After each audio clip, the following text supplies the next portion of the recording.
Hi guys, welcome back. I don't know if this is a series. I don't know what you call it.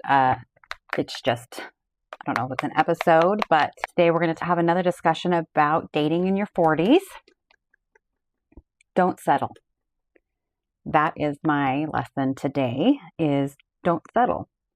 I know a lot of our dating these days starts with online, whether it's a social media app, whether it's a dating tool, a dating app. Not a lot of organic dating happens these days, at least that I've found. And so I just want to remind you to don't settle. This really goes for any age, whether you're in your 40s, whether you're in your 30s, in your 20s, in your 50s, in your 60s. Don't settle. I had someone connect with me on a social media app, and instantly I knew it was a no for me based on some of the comments they had said. Yes, looks are important, but I don't go for looks first. I go for intelligence. Can they hold a conversation? Are they witty? Can they take care of themselves? Those types of things. So instantly, based off of some of his comments, I knew right away it wasn't a match for me. And I decided to not go with my gut, and I agreed to go on a date with them anyways. Let's just say, long story short, terrible idea. Should not have gone on the date. It did not end well. And while no feelings were hurt, I don't think, no feelings were hurt. It was an amicable parting, but I left feeling defeated, mainly at myself, because I knew I shouldn't have agreed to the date, let alone gone on the date based on the comments and conversations that we were having, or the lack thereof.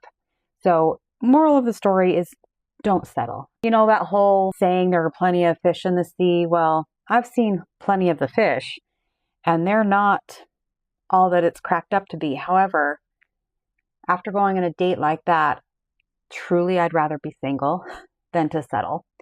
So give yourself time, give yourself grace, trust your guts, go with your instinct. And if it doesn't feel right from the beginning, it's never going to get better, because people show you who they are, or they can hide who they are for a short period of time in the beginning. And that's usually when they're putting their best foot forward. So if you're uncertain with their best foot forward, it certainly isn't going to get better, at least in my opinion. So I will not be settling in the future and going on dates. Now, I wasn't desperate. I will tell you, the reason I decided to give the gentleman a shot is I tend to be pretty picky. And so I thought, okay, well, maybe I am just too picky.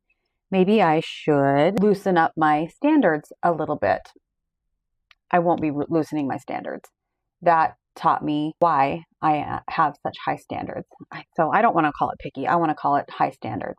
I have high standards for a reason. I choose to be happy. I want to have a happy life. And if that means that it takes me a lot longer to find someone to share my life with and have experiences with, I'm okay with that. I would much rather share those experiences with someone who I truly care about, who we jive well, we have a good conversation, where neither of us are settling, because I don't want them to settle either. And if we're both settling, so to speak, because we have let our standards drop, neither of us are going to be happy, and it won't work in the long run. So just have high standards for yourself, know what you're looking for, and just keep to those standards, because it really will in the long run be better. Now, at the end of this series, these episodes, whatever, when I have found someone, I hope I can come back to you and say keeping to my standards was worth it, because that's my intention. That's my goal, is to live within my standards, find someone that I'm compatible with, that they're happy with, that I'm happy with, that we can have a long-lasting relationship. I mean, ultimately for me, the goal is that it leads to marriage and happiness. So who doesn't want to be happy? Now, I am happy as an individual, as a single woman. I am overall happy, but it does get lonely. And so I think that's where I was like, okay, let me just lower my standards just a smidge. Let me just see what's out there. Maybe I'm being too harsh. So I may have been too harsh or too critical of the conversation. Maybe my standards for that were too high. And I will keep my standards high because that was the worst experience. And I've been on a lot of bad dates, but that was the worst. So high standards for me is the key. And I'd love to know from you, like, what are some of your deal breakers? Like, what's something that you're looking for, not just deal breakers, and what's something that is a non-negotiable. That for me, the non-negotiable is the communication. Like, they have to be able to have a conversation with me.